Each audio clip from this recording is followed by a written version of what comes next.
saying though?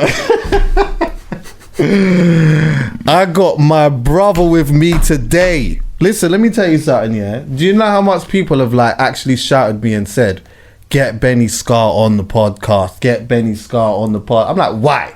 I'm like, why? Why?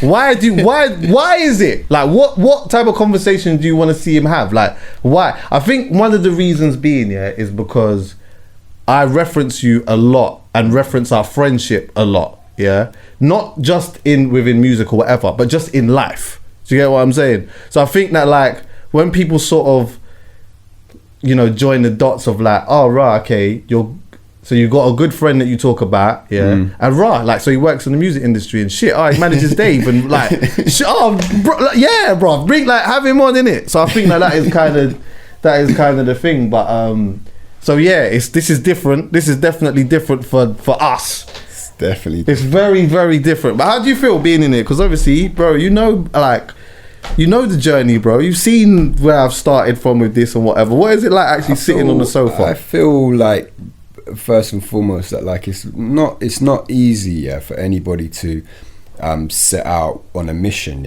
on their own, and like continue to tread that path every day through sun, rain, hail, sleet, snow. And that's what you've done. Do you get what I'm saying? It's not always been easy, and there's been, we were just saying, there was moments where this the concept of podcasting was not even realized. Trust me. No one even knew what this was, or knew where it could go, or how big it was gonna be. But you were somebody that was always passionate about, like having the sort of conversations that you have, and I just feel very proud, bro, to just see that. And I think it's very like trailblazing, and you had amazing vision with this. And I think, go on.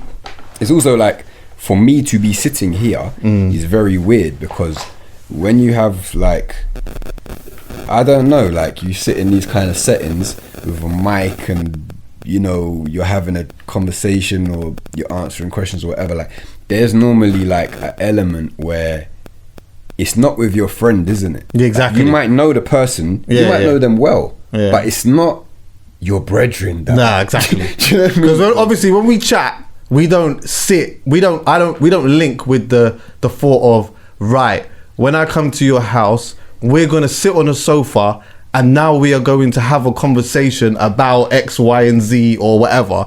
It's just, man, I'm just linking my brethren, did it? Yeah. But it's the structure element. But it's good. I'm interested to see how this is going to go. This is going to be the shortest halfcast ever, because nobody needs to see me talk. What are you talking about? That's a lie. You are, bro.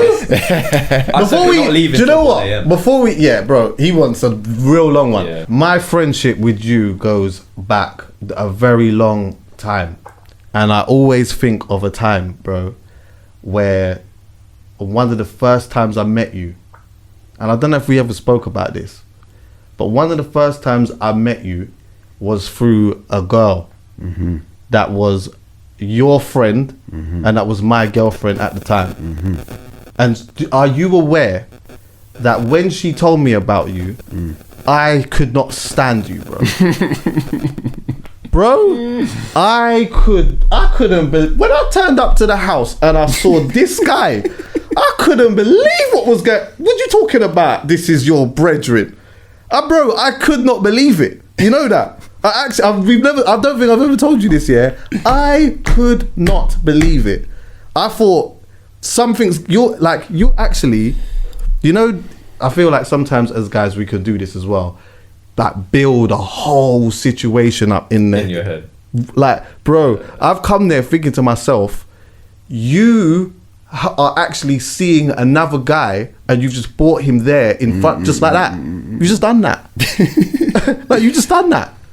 You know what? It's funny to hear you say that, because to me, when I think back about that time,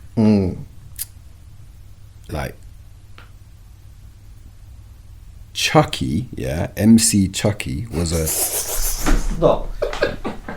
Nah, like, for real. You were a guy, bro. You were there, you were on Pirate, people knew you was playing raves, like, people knew you, so your name was ringing. That is, I think, West London, my generation, know that. For You sure. know, it never felt like that for me. You know that? Look, you know, I think I can't imagine what it must have been like as a young guy, 15, 16 years old, to be famous in the hood. Because it's funny, I've been walking around with this guy like more than 20 years and it's never been different. Like, everyone knows him, everyone knows you. Do you get what I'm saying? So like, to hear that you had the insecurity, Yeah, bro. that makes me feel great. Really? I'm joking, but yeah, I would have never thought that because I remember when we first met, and I remember obviously I just knew who you were, I knew of you. Do you get what I'm saying? I used to listen to your sets, like I've seen you in raves, like I've seen you. Do you get what I'm saying? Yeah. Yeah, like I don't know. I would have never ever thought that you would have like Thought that. Nah. Yeah, do you know what the thing is, yeah? Even like with what you're saying there, yeah? Like, over a period of time, and even now, sometimes I get messages from people that grew up in our area and that, or even in West London, and have told me, like, bro, like, we used to listen to you all the time or whatever, yeah? But at the time, it just never... We were just doing what we were doing and not really thinking about anything outside of that. Do you get what I'm saying? So, like, when I went to our under 18s and I'm just, like, MCing and that, I'm not thinking in my head that when I leave, people are going to remember me when I'm gone. Do you get what I'm saying? I'm just going there with a microphone and just spitting bars with my brethrens or whoever, and then we're just outside and it's just normal. Like, come on, a little bit though. Name on the flyer and that. Come on, a little bit though. Genuinely, Benny. A little bit though. Benny, I'm telling you, I swear to you, not really. I feel like later on, see, like when I was doing the DJ thing and I was putting my face on the flyers and that, then definitely I started to feel it then. But bro, I just wasn't really I weren't thinking about any of that. I just was having fun with my because it was essentially my cousins. Do you get what I'm saying? My cousins and my brethrens and whatever, and like we were just doing that. I think like what it probably did was it opened me up to like meeting new people, which is how I ended up meeting that girl, which is then how I ended up meeting you. But I would never have went to that place thinking that you knew me before that. Do you get what I'm saying? Hold on, you was all on the telly and that, bro. Oh no, shit, bro. Wait, what? Oh no. Yeah, he was on the telly, man. What was it? Garage Nation, was it? Garage Fever. Garage Fever. They had a big thing at Alexandra Palace and they filmed it live. And big MCs on this thing, you know. And I remember a girl in question she went with you. She was in the crowd anyway. I know that. I know that. Yeah, she did. She did come with me actually. I know that. Yeah, she and did. I was watching it on the telly.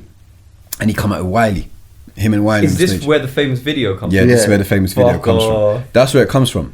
So imagine, I'm probably 15, maybe in my house, watching my little TV, watching this guy on the telly, just thinking like, right, that's mad. Like, you're just in what looks like the biggest crowd ever in Alexandra Palace. Like, it's just going off. Do you know what I'm saying? Not a sold out Ali Palace. It was sold out, bro. as well. Sold out, bro. Fuck off. Like, it was a big thing, and it just looked crazy.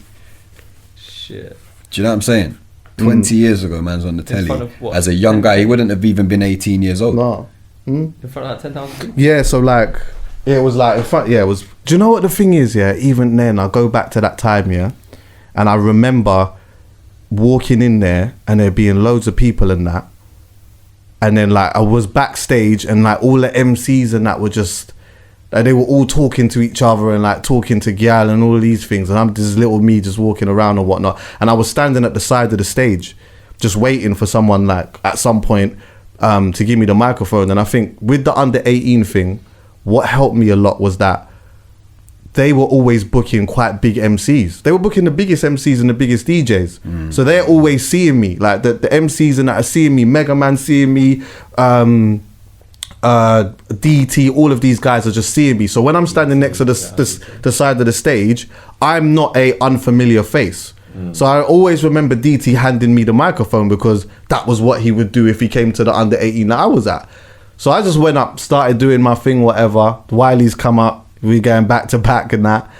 And then that was me. I was happy. That's all I wanted. I just wanted to just say a couple of lyrics or whatever, and then I could go home now. And I think even then, if I'm being honest with you, Benny, yeah, when I left, the feeling I had was euphoric. It was amazing. But then after that, it was just fling back on the skates, and then we would just. Yeah. Do you get what I'm saying? Do you remember how much they paid you for that gig? I did that for free. Sick. I did that for free. Sick. Like what? Actually, in fact, see when I met you, yeah, what was going on in your life around that time? Like, obviously you was at school and that, but you wasn't really like in the area so much. Nothing was really going on in my life though, bro. I was just like you're just discovering. You're like, you know, you're going through that young age of like just self-discovery. Like, what music am I into? What social circle am I in? Like, you're going out a little bit for the first time. Do you get what I'm saying? Like, you're going out a little bit. You're going to your first under 18s, and you're just getting a sense of what's going on. Do you get what I mean? And I think like I was discovering my first music for the first time. Do you get what I'm saying? I was like,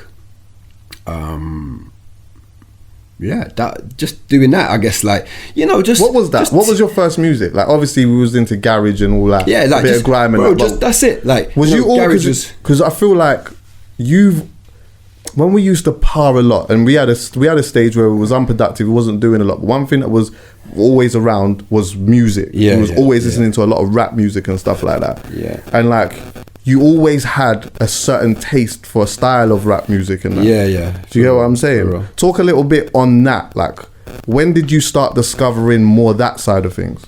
Do you know what? Like, I couldn't put my finger on obviously where it came from, but I think rap wise, I was of course listening to a lot of US rap because that was just what it was, you know what I mean? And I was very much into stuff like, I was really into Nas, I was really into Tribe Called Quest, I was really into Baylor, I was really into you know, the more lyrical, maybe slightly more like some conscious stuff, a lot of New York stuff. Facts. Like, there was a bit of West Coast, but definitely more East Coast for me. Yeah, bro, I don't ever really remember us listening to much West Coast when we were part of it. Not much. We West, were like but hard some East. West Coast, but not much West Coast. You get what I'm saying? So yeah, just really I don't know. I learned a lot okay, about being a man through listening to music. To be honest with you, because like. Not to get into all of that shit, but I just learned a lot about being a man. Do you get what I'm saying? I listened to those lyrics hard. Do you get what I'm saying? And you would take it in and understand how to move. And I don't know. I got a big education from listening to music. Yeah. Do you get what I'm saying? I really took a lot from that. You know, there's positives and negatives. There's positives and negatives of that for sure. But that's also about your nature and your character and maybe what you are predispositioned to do, or what you know, how you see yourself. Do you get what I'm saying? But I definitely learned a lot through listening to rap music in a positive way, I think, you know. Tony Yayo was your guy. Say again? Tony Yayo was your guy. Tony Yayo, I was a Lloyd Banks. It was like 03 kind of times before G-Unit had dropped an album, before 50 had even dropped an album. 1, 3, 4 All Stars. I think that was the mixtape. We used to listen to that heavy. Yeah, we used to listen to that heavy. And I was always Lloyd Banks. That was my thing. Yeah. You was Tony Yayo. Even I don't know if we ever really listened to D Block together a lot, but I used to love Chic Luch. Yeah. That was always my guy. But I'll never forget one time we was in the whip and you handed me this mixtape, and it had drawing on it. And it said, "Learn from my mixtape." Then I was like, "What's this?" Then you was like, "Bro, you need to listen to this." And we sat and we must have like for weeks listened to that mixtape, which was a mixtape by Wretch. Yeah. I've never asked you this, where did you get that from? I'm gonna guess Shepherd's Bush Market, because that's where I used to go for my tapes. But why did you pick that up? I don't know. I couldn't really like throw my mind back to know where I came across Retro the movement, but obviously at some point I did. And yeah, I used to go to Shepherd's Bush to get the mixtapes. Yeah, They yeah. used to have a lot of the American mixtapes, and course. they used to have some UK mixtapes. Honourable shout out to Wembley Market in that as well. What? Honourable Wembley shout out to Market, Wembley. you know, 4 lanes. But it was about the physical CDs and whatever back then.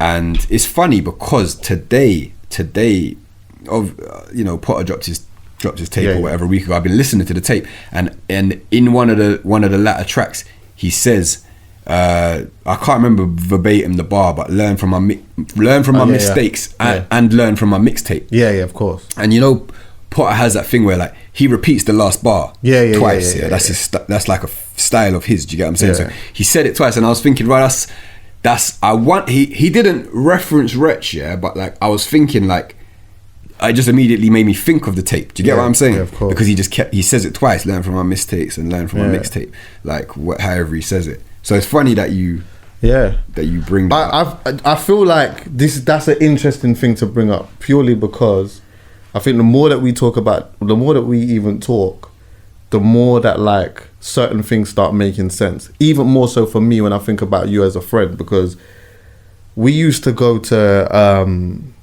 while we were listening to a lot of East Coast rap and that, we were going to Dill Real. Do you remember that? Yeah, of course. Dill Real. Of course. For those who don't know, there will be, I'm telling you, 99% of people will not know about Dill Real. But that was another thing I knew nothing about. I just rolled with you to it one time. Do you get what I'm saying? Dill Real. Yeah, Dill Real. So Dill Real was a record store off Carnaby Street. Yeah. They used to have an open mic night every Thursday night. Yes. And it was just sick. And I think the 1% of people that are watching this will know it was sick. Proper. The other 99%, I'm sorry that you weren't there. But yeah, it was just that again was an interesting time, I think, in the history of rap music in the city. Do you get what I'm saying? And I was a person I was quite a kind of a lone wolf, like I would just go places on my own and just, I don't know why, just hop on a bus or the train and just go somewhere and just find shit out and just go on my own and just meet people. And like a lot of people in our area, a lot of people that I was hanging around with would not leave the borough. Do you get what I'm saying? I couldn't convince man to come with me. Yeah. So, but I would just go on my own because for the music. Do you get what I mean? Because I'm going there for the music. I loved music. I still love music, but I would just go on my own and I wouldn't wait on anybody to move. Basically, I'm still like that now. Bro, I find it like, you know what I'm like. I find it frustrating what waiting I'm for like. people Do to you? be ready. Oh yeah, trust me. Like I want to just go and do what I'm doing. So kids will slow you down, by the way. Yeah. There's no choice. No. Yeah, you got to option. plan things a little bit more. But sometimes. for real, like I just used to move and just go, and I think like I'd go to Dill Real, then I'd find out about there was one called Lyric Pad in Camden, I think. I never went to that one. Did you go to that? Yeah. I never went to that. Like Dingwalls, and then that's when I came across Jump Off and stuff like that. Okay. So that's how there was just this little circuit of nights that used to just happen, and you'd get these flyer packs. Everyone was flyering heavy back then, and you'd get these flyer packs, and I'd look through them, bro. I'd look through them for two reasons: one, to see what other nights was going on; two, to see if there's any cool flyers I could stick on my wall. Because remember, like, my bedroom used to just be bare flyers. Yeah, I remember bare that. rates. I remember that. I don't know why. I just used to stick. I've got bare flyers like of some of the old under 18s and raves that I did, and like, I've got loads of them in the loft. What's the is it called McMahon Promotions? Yes, McMahon Promotions. McMahon Yeah, Promotions. Like, McMahon Promotions and that. He was on bare things. He used to be on every flyer. Yeah. McMahon Promotions. Remember La Cosa Nostra? La Cosa Nostra. All of these things. Was it La Cosa Nostra? Gas Club and that, all of these places and whatever. I never really went to them places and that. Very nostalgic. But yeah, and Snips used to DJ. For those who know Snips used to DJ at Dill Real. But used to get bare artists and that would go down there, like especially American artists and shit. A lot of American artists used to would go down there. But it was like maybe was it like 5 years ago where they had like a reopening, or it was like a anniversary type thing that they did, innit? They did, which is essential. And I still see Vincent, who was one of the founders of Dill Real. I still see him about. I think he still has an office in Carnaby Street. The guy is a great brother, you know. Every time I see him, he's got so much time for man and that, and it's just like, you know, this is someone that you've seen around that started something that means a lot to me. Do you know what I'm saying? Of course. Good guy, man. Proper good guy. I was having around those times, I was having a unproductive stage in life, very quiet, not much going on really. But again, obviously we was just hanging out, just listening to bare music and shit. Yeah. And I always remember, actually I actually don't want to jump over this without going to the jump off though, because I talk about the jump off a lot in just what they had. And I didn't know about the jump off again until you had told me one time that you was doing that you was working for them or something like that. I remember, do you know, it's funny actually, I remember one time, so you told me, that you're doing something for the jump off and that I should come. And I remember they gave you a BlackBerry. It was a green BlackBerry, and I'd never seen anything like that before in my life, bruv. I just heard about that in like the Americans and shit had that. I just always remember you had a BlackBerry. Did you even use that shit? Yeah. Or was it a stunt into? No. That was the phone. That was the phone, yeah. Don't forget, like BBM. They had BBM on that shit. Yeah.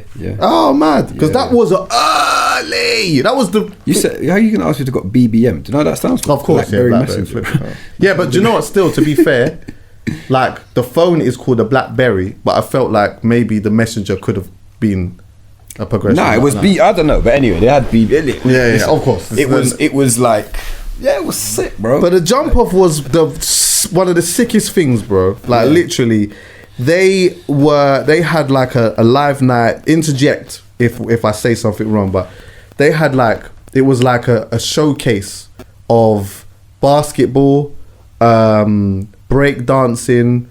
They had a producer battle, and they also had a rap battle. Yeah, did they have others? They had, of course, like the fun ones like pillow fighting and booty shaking and all these type of things. But those were like the main things, and people used to just go there. What day did it used to be? Was it every Monday? Was it every Monday or every other Monday? It was like every Monday at a point, and then it was like every other Monday. Yeah, and that was where I came across Professor Green.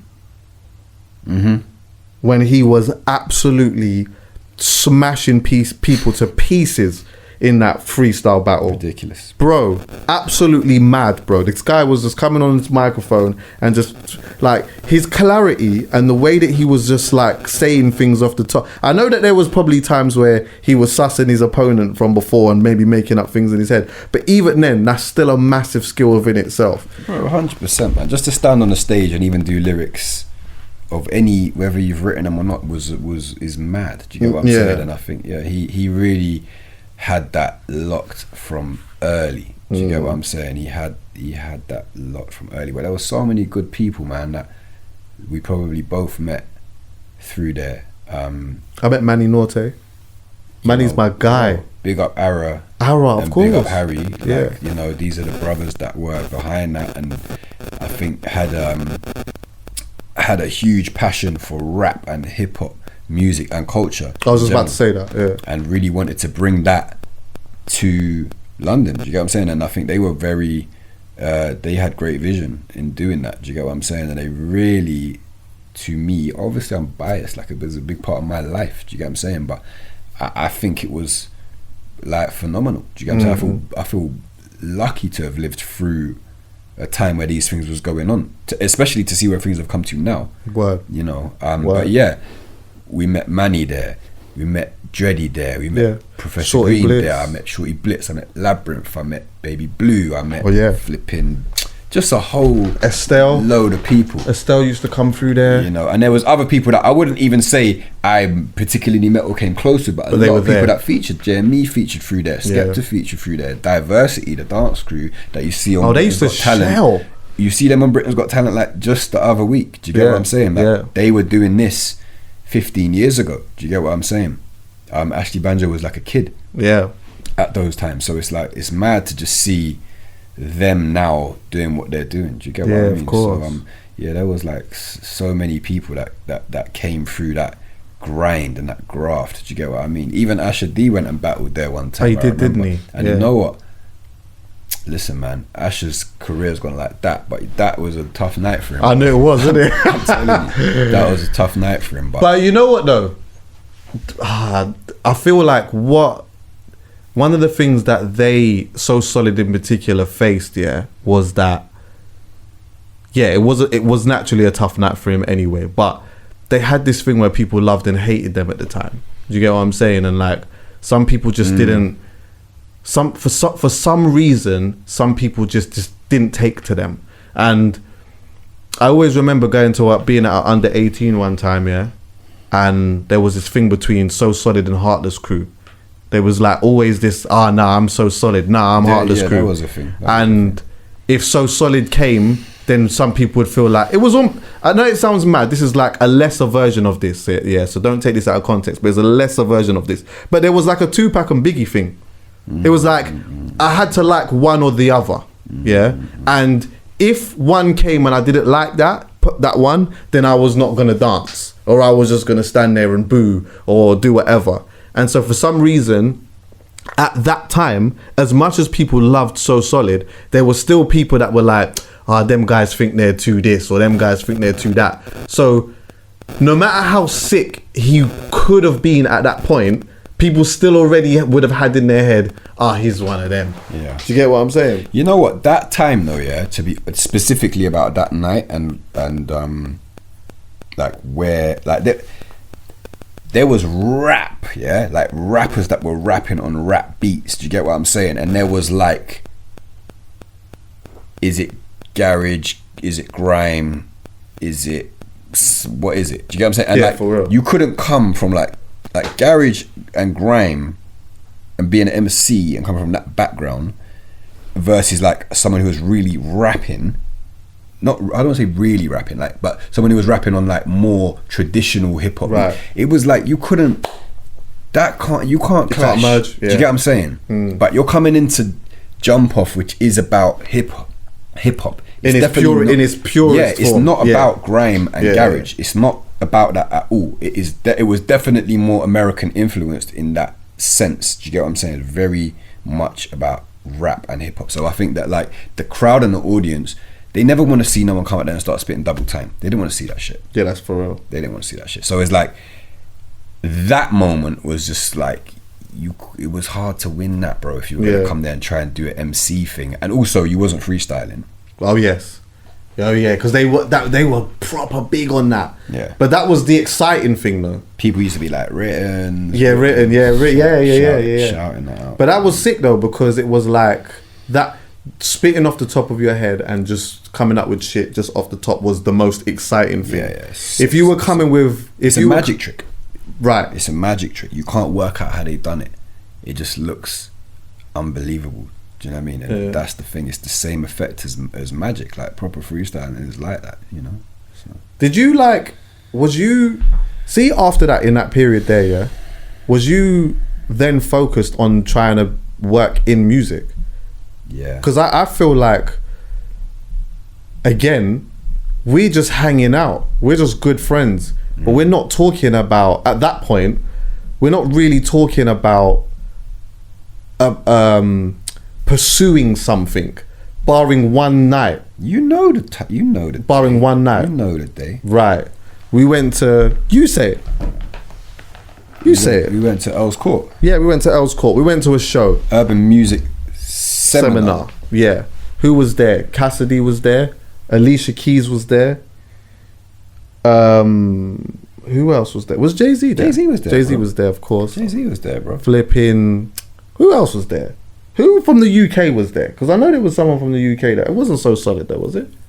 I can't remember. But there was just bare acts there. Was it like SAS? Was Kano there? Yeah, you know what? Kano was there. Might have been Kano. Kano was definitely there. Kano did that.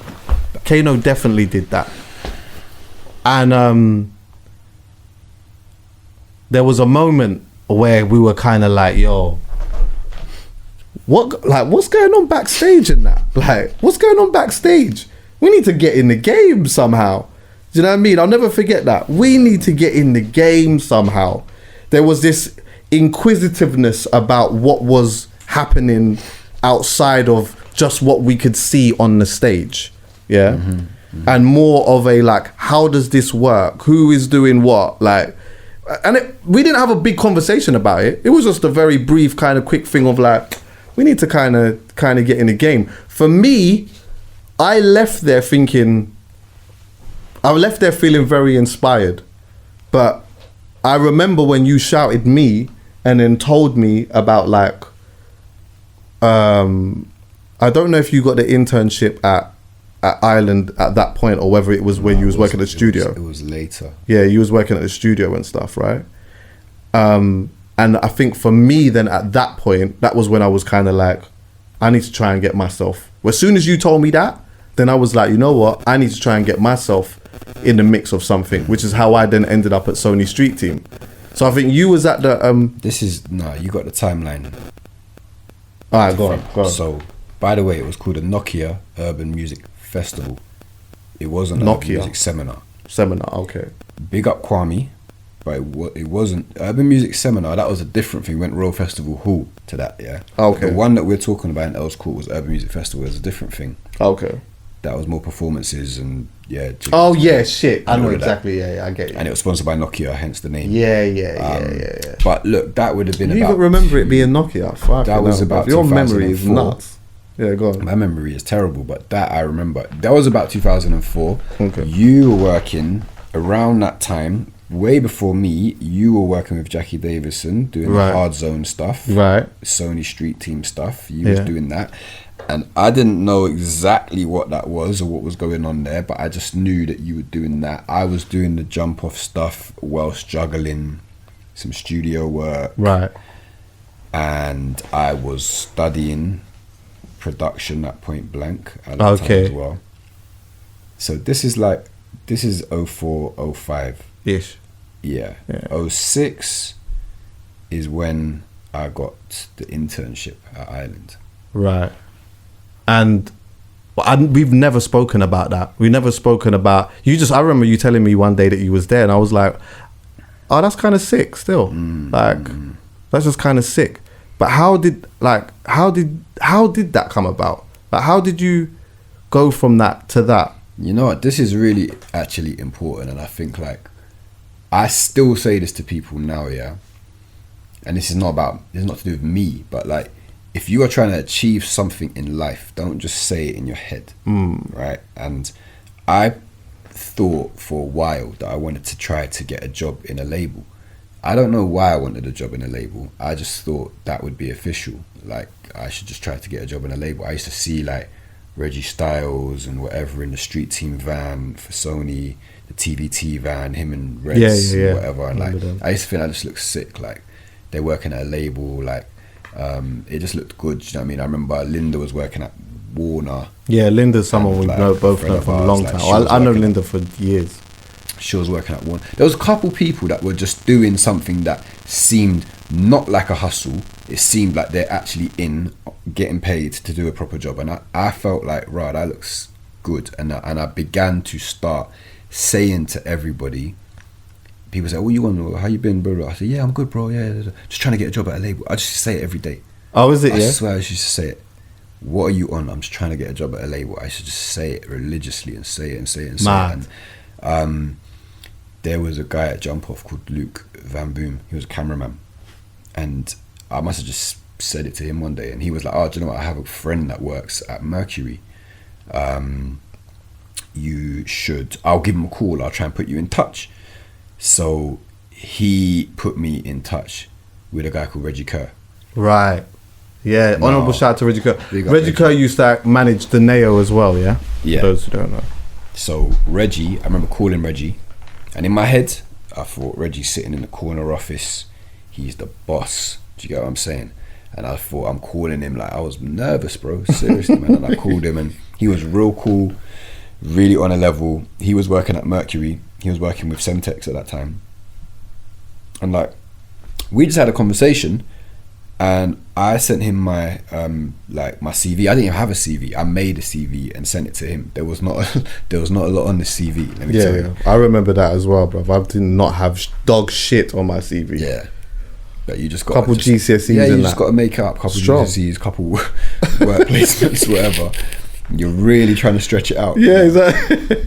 Sent him that, and yeah, I essentially like they called me and said, could you come for an interview? But it's not for a job, it's for an internship. So we need someone was going on holiday, they needed somebody to cover for a month. Doing what? I don't really think I knew at the time, but it was like an assistant role. So like, it was like getting posts from the post room, Okay. making tea, like booking courier bikes, vans, you know, just mundane stuff. But I took it mad serious. You know, I knew this is Universal.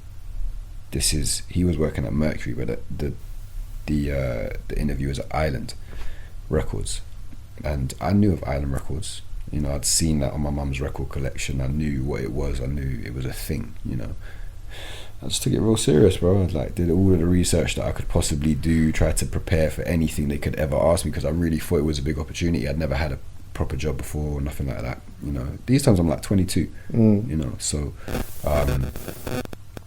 yeah.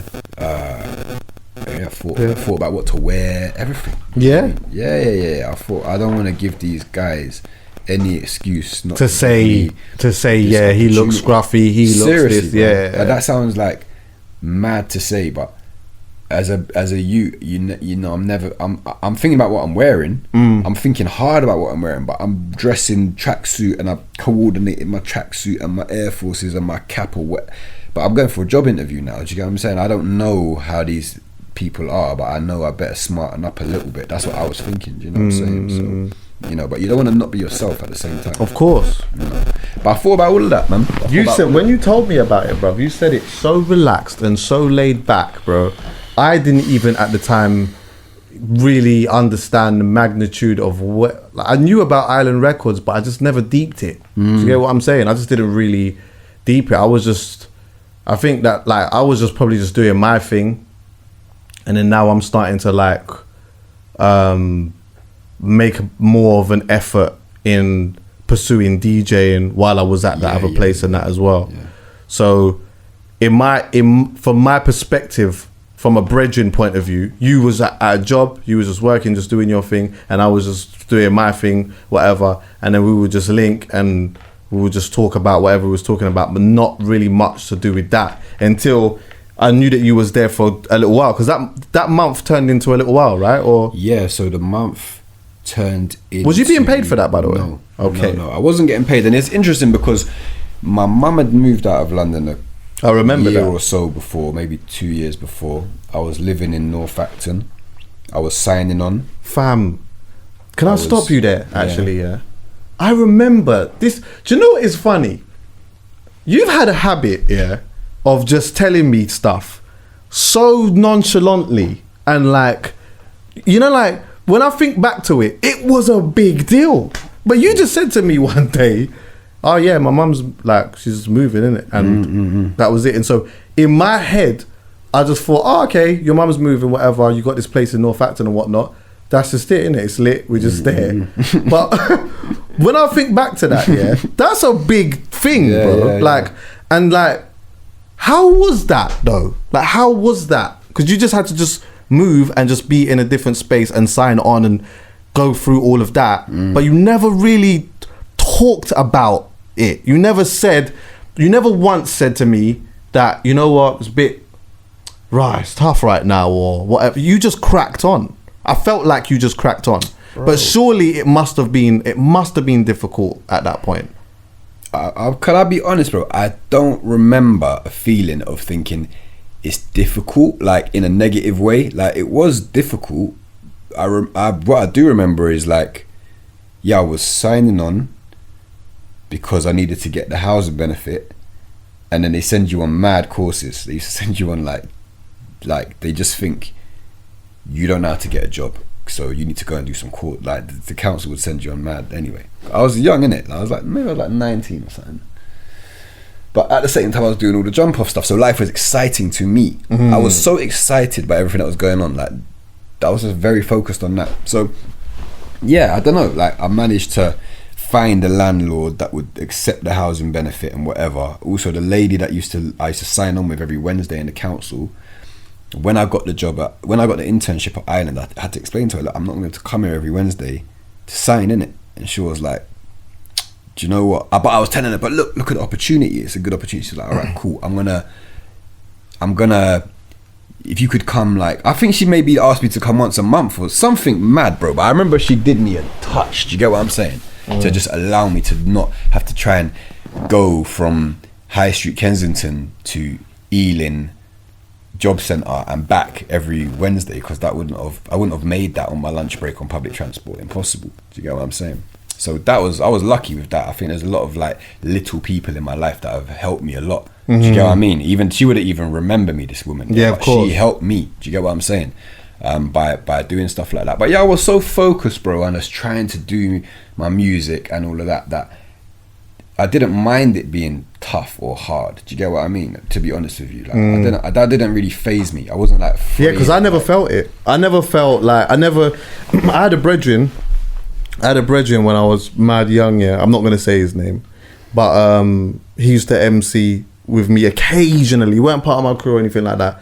He was really young, and at that age, even then, I realised he's actually going through it. Like, do you know what I mean? He just seemed like he was living really rough. His mum didn't really care about him. A couple of times we'd leave, like we'd go to his yard. His mum would just shout at him, and then we'd walk out, and then he would cry and that. Yeah, and I think as a man now, I realised even more so how difficult it was for him.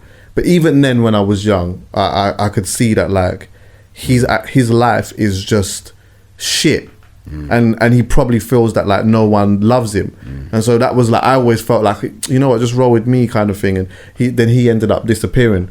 But I say that to say this, like with my friendship with you, I just never felt like there was a stage at that point anyway where it was like an element of difficulty or whatnot. But when I look back at some of the things that had happened and those changes, they're big changes, and sometimes some people find those big changes very difficult. Maybe not even so much the, you know, having to move out of home or whatever, but like, you know, have a parent moving so far. Do you get what I'm saying? For real. Like, and not necessarily having that that backbone of being able to, obviously you knew that you always had us, you know what I'm saying? But like, it's different. It's not the same. It's not the same, innit? Like your parents gone or whatever, and so now you're just cracking on. But you just still seem like you was just enjoying the process of what was going on, bro. I was enjoying it. Do you get what I'm saying? And I think there was something about the grind of that time that was just sick to me. Like, I remember that in a good way. I remember even, you know, when I moved to Housden, and it was like, I vividly remember I was working at Ireland at that time still, and I'd moved to Housden, and like I was earning a bit of money then. Probably about a year in, I think they started paying me, but not a lot, you know. Little light something, not a lot. Little light thing, but it was something that you could. I'd write down like every day, like what I'd spend. Do you know what I'm saying? Like I used to go Sarpo's, Benny, a yard shop in Housden. Don't say Sarpo's and don't say what it is. Sarpo's is a yard shop on Housden High Street, and they used to do 24 hour, and they used to do this like drink. Yeah, it was like oats and yes. What was it called? I remember. What did they call it, man? It had the orange top on it. Yeah, the orange top. But it was like a porridge in a bottle. Yeah, but like, bro, that kept me alive, bro. Like serious, bro. It was like £2, and I used to get that like every day if I was. Do you know what I mean? Like, because I was just working on a budget. I was working on a serious budget. Do you get what I mean? And it was like, yeah, I can get that. I'll go. I hate to say it, Sam's Chicken 2 for 2. Yeah, right? strong, bro. You know about that, bro. Northwest, you know about that. £2, 2 burgers, 2 and fries. And it's lit. I'm telling you. Stomach's rammed. There's a personal pan pizza, £1. All these mad things. I never went to that. You found it. Yeah, you found these mad little things. But I'm just saying, you could fill your belly nice for a £5. Nice. Yeah. But so honourable shout out to Sarpo's, but sometimes their food was absolutely dog. The food was absolutely not really dog shit sometimes. Bro. Not really it. You'd have to, you know what I mean? But we went there slew. We used to go there a couple of times. We used to go after the hill. Our faces.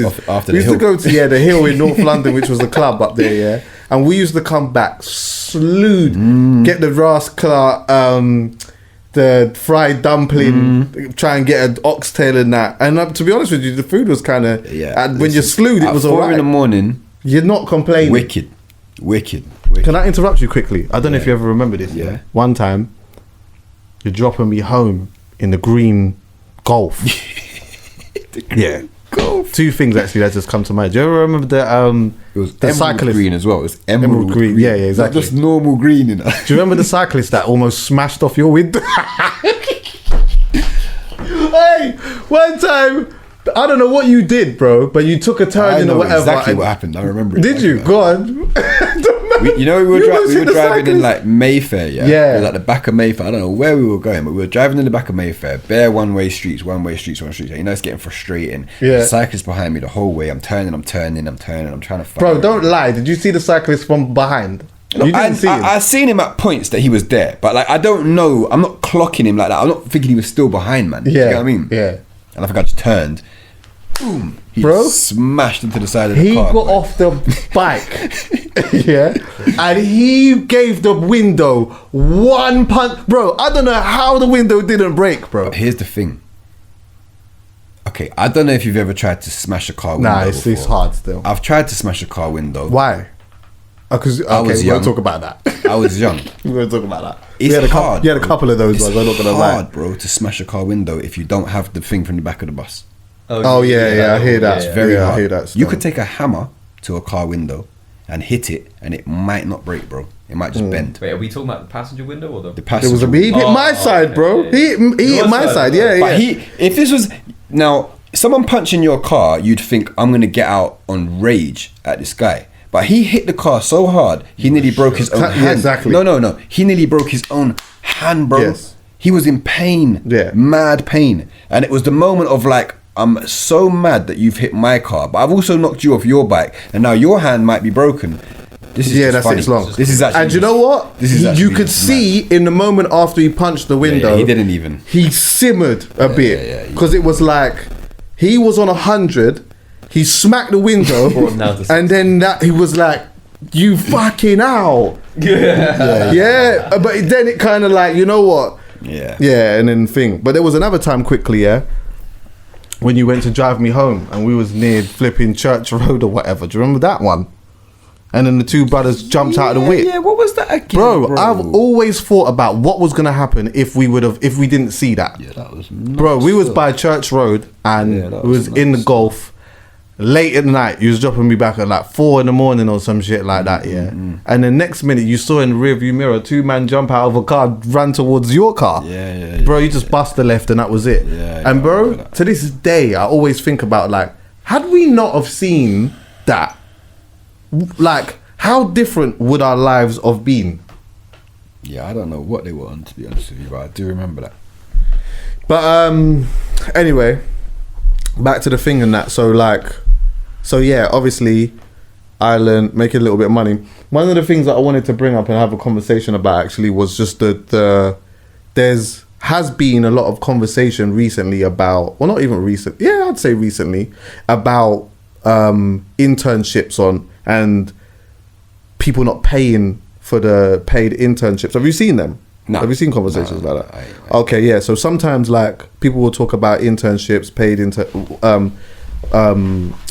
like doing internships for free, and some people are hella against it. Like, you should be paid for this and you should be paid for that, or whatever it may be. Yeah.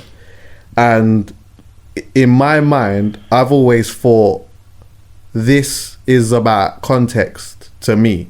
Yeah. When I'm seeing people arguing about it, I'm like, this is about context to me, because there's times where I've seen with my own eyes someone or people who have been on an internship not being paid but being exposed to hella opportunities, and sometimes you can't even buy that. Sometimes you actually just can't even buy that, bro. Like, expand on that a little bit, just maybe even talk about from your point of view how beneficial that particular unpaid internship was for you. Well, very beneficial. Clearly, it was very beneficial for me. I went to a great label, at a great time, who had some incredible people, some incredible artists, and there was an energy, bro, around that label at that time. I say it to Twin often because Twin is Alec. Which one? Alec or Alex? Alex. Okay. Obviously, there's two twins. Two of them, one of worked course. at Atlantic. Yeah.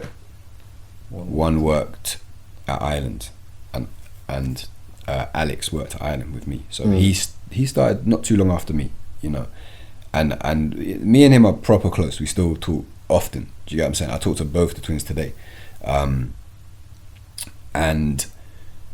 yeah, there was just an energy around the label at that time. You know what I mean? And I benefited massively from that. I think, listen, the fact that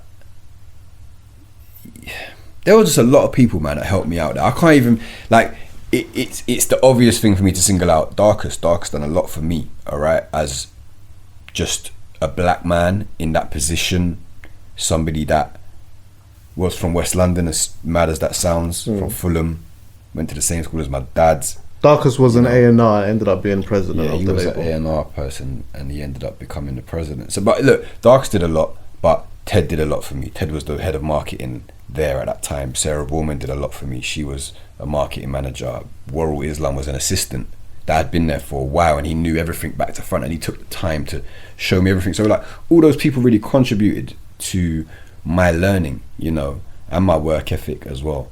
I think that obviously, depending on people's individual and personal circumstances, it might be hard for people to say, I'm going to do an unpaid internship. If you're 18, you have no responsibilities, you live at home with your mum or whatever, probably you can take that on. Not going on holiday with your friends or having whatever money to buy clothes or whatever, like, that's a choice, isn't it? That's like, not a reason. of course. It's not a reason to not do it. Yeah. That's just a choice that you got to make. Now, remember, you lot went Malia. Yeah, that first year that I was working at Island when I wasn't getting paid, and I didn't come. I remember that. Because obviously I just didn't come, and I wasn't living at my mum's house, but I just, as I said, that's why I say it on the show, I was signing on, bro. I was getting housing benefit, and I was just doing whatever I could to just on the side make a bit of money. Do you get what I'm saying? Like, because it's important to say that. There's no shame in that. Do you get what I'm saying? Like, people say I can't do this and I can't do that, and some people, they really can't. They really cannot afford to do an unpaid internship. But there are also people who will say they can't do it, but they could do it. Yeah. They could do it. Do you get what I mean? And I just think I got a lot out of it. Now, is there not an argument to say that big Universal should ever be getting anyone to work for free? Of course there is. Of course there is. 100%. I'm not even debating that now in 2020. This was 2006, bro. It was a long time ago. Even back then, Universal, massive company. I'm not saying that they should have been asking people to work for free, because probably they shouldn't. Do you get what I mean? I don't think Universal have people. In fact, I know Universal don't have internships working for free anymore. Right. They don't. They pay their interns like $1,000 a month or something like that. Okay. Do you get what I mean? How do you gauge, like, just generally speaking, yeah? How do you gauge when to do something like that for free? Like, how do you gauge it? Because I think in this game, yeah, in the creative industry anyway, and this might happen in other industries, I'm not sure, I can't speak on that, but there are a lot of people that try a thing and try to make it seem as though they're doing you a favor when really they're trying a thing. Okay. Do you get what I'm saying? So it's like, oh, you know what? Come and do this internship for me and do X, Y. So actually, someone just recently messaged me the other day asking me, she's a writer, yeah? She's not a songwriter, she writes poems and she just expresses herself through writing and stuff. I don't know nothing about that field, but she was asking me about a person who wanted her to work for her for free or something like that. Like, they were going to pay her eventually, but they wanted to do a bunch of stuff for free and make her sign some contracts and all these different types of things. And I couldn't really give the right advice because I don't really understand that industry and how it works. And if you're putting pen to paper and you're giving it to someone, your rights and things that you can claim for and on that. But like, how do you gauge when this could be beneficial for me or when like I feel like I should be paid for that? Well, let me flip it on its head and say this, okay? We are taught to attach the word value to money, right? Like you think about value and you think about money, okay? But there is value in many more things other than money, right? Now, to flip it on its head, if you were doing a job and you were getting paid, but you weren't learning anything, yeah? Like, where's the value? Facts. Right? So, and maybe the most important thing to you at that point might be money. It might be. To me, money was never like the most important thing. I wanted to learn, bro. I still want to learn. I started at Ireland for free because I wanted to learn. In 2006, I wanted to learn. I left Ireland in 2016 because I wanted to learn. And believe me, in 2016, they offered me, obviously, money to stay. More money than I was earning. Do you get what I mean? But to me, there was more value in trying to push myself further, because my learning had curbed a lot, bro. Like, you work somewhere for 10 years. I'm not saying I knew it all, because I definitely didn't. But if my learning was like this when I started, it felt like this. Yeah. You know, and that can actually be, in some way, depending on how ambitious you are, can be quite depressing. Because I remember I went through a stage, which I talk about a lot, where I was really down, and I felt like I was really down purely because I didn't feel like I was progressing as much. You know, like at this stage, you've got your job, yeah, you've become an A&R, which we'll talk about a bit. I'm doing events, I'm DJing, I'm doing stuff every year. Remember, I'm doing the birthday parties and that, and like I'm having such a good time doing that. But then there became a stage where it didn't feel like I was elevating. I didn't feel like I was progressing. I didn't feel like I was learning anything. I didn't, you know, I just felt like I had hit a rock, and mentally that was a very, very challenging time for me personally. But I think that more speaks to like just my ambition more than anything, because I think for a lot of people, in the context of what I'm talking about and what you're talking about, you could do this and then you could do that, and some people are actually just fine with that, providing you're getting paid at X, Y, and Z. Some people are just okay with that. Do you get what I'm saying? 100%. And that's why I'm saying it's so personal. Like, whatever you place value on is down to you. I cannot expect anybody to do what I've done just because I did it and I think that way, you know. And similarly, nobody can expect me to do what they might do. And you know, that's just how it is. So you have to look inside yourself and ask yourself, what am I trying to achieve in the long term? What am I trying to achieve in the short term? What are the realities of my life right now? Like, what do I actually need to survive right now? Because that's a reality too. You know, we all have a figure of money that we actually just need to survive. Not what we want, not the excess, your bills, the things that you need to stay alive, to feed yourself, to just turn your lights on, you know. And how much are you willing to sacrifice for what it is longer term?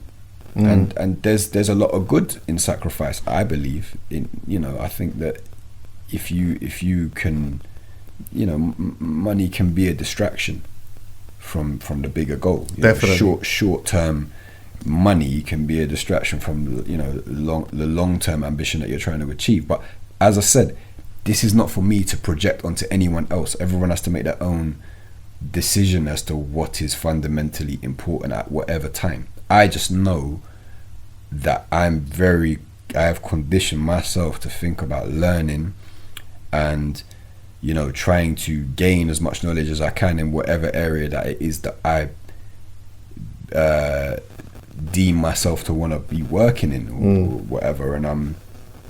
And yeah, money is always a factor, but it's not the main thing. Do you get what I mean? So look, if there was a young kid here that said, look, I feel like I'm going to take this unpaid internship at X company, and I said, why? And they said, because this person's here and I think I could learn from them and that, and I'm in experience. I say, fair enough. Yeah, go and do your thing. If you can afford to do that, go and do your thing. I wouldn't say, make sure they pay you. Just depend, you know. But there are other things, and we've had this conversation. There are other times when it's like, no, there is a value there, and this is a big corporation. that can afford to do this and pay that and know your worth. So there is a time for that conversation, but it just depends where you're at in your career, where you're at in your life. Fact. You know. Fact. I remember when you told me about like the promotion that you got for being like doing the A&R thing, but I think when that came about, Yeah. I know that conversation kind of started when Tinchy or his manager at the time, but did both of them come? Did his manager and Tinchy come, or his managers and Tinchy come, or was it just his managers? All right, Tinch and his managers. No, his managers came first. First, right? Yeah, they came first. And they came to see Darkus, right? Yeah. Right. And you sat in the meeting. So I was Darkus's assistant, so I was always picking up the phone. If Jack was here, he would tell the story way better than me. But in his words, he would ring the phone, and it had like, you know, I would be the person picking up the call. So he thought the same way that I thought when I was ringing Reggie. I'm ringing the guy. Yeah. And whatever. he thought I'm on the same level as Darkus. He just thought me and Darkus are just the same level. Little did he know I am the lowly assistant at this point.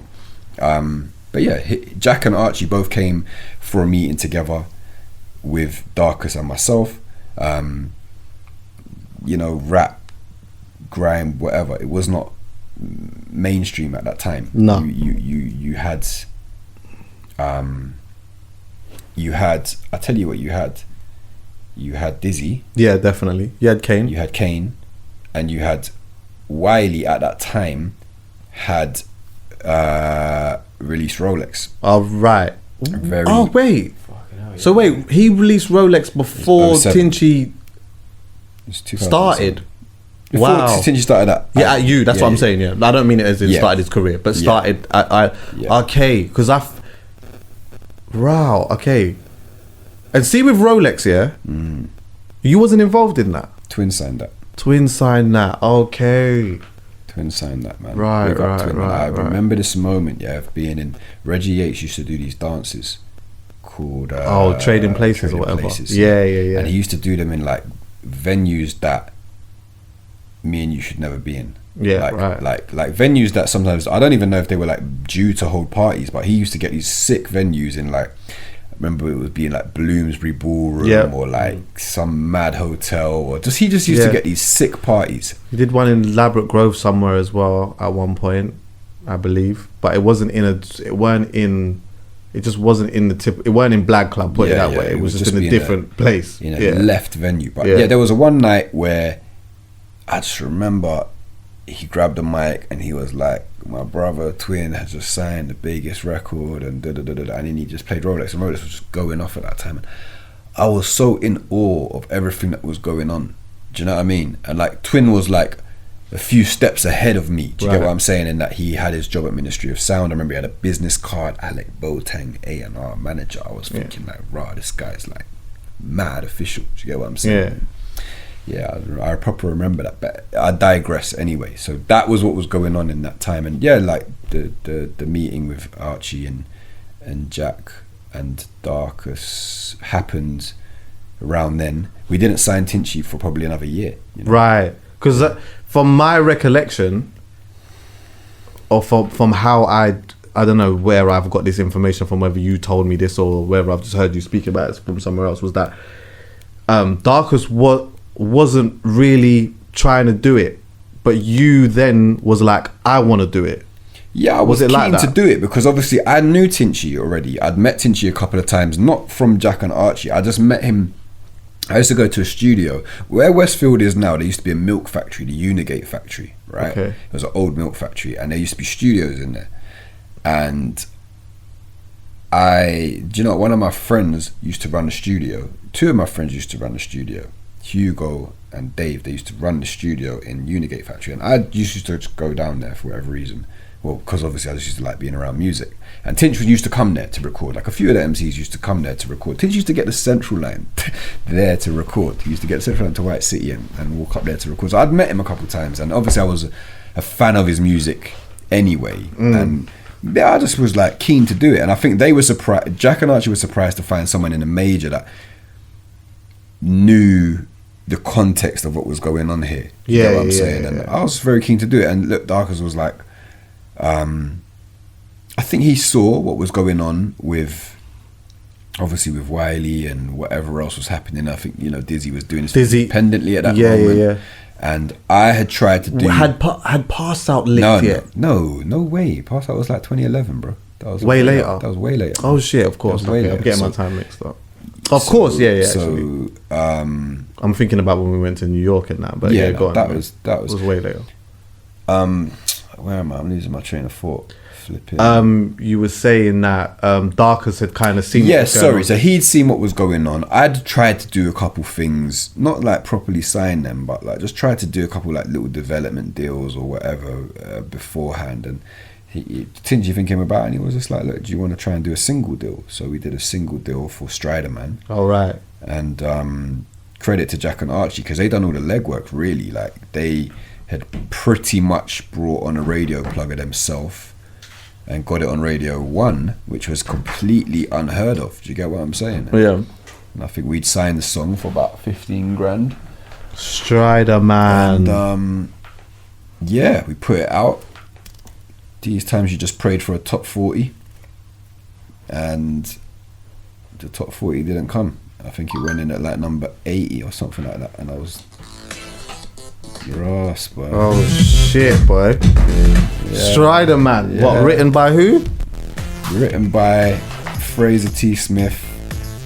So Tinchy, your relationship and- with Fraser goes so far back. It's This is nuts. important though. This is written by Fraser, Tinchy, and Kano. But don't forget, Kano and Fraser had worked together from Home Sweet Home.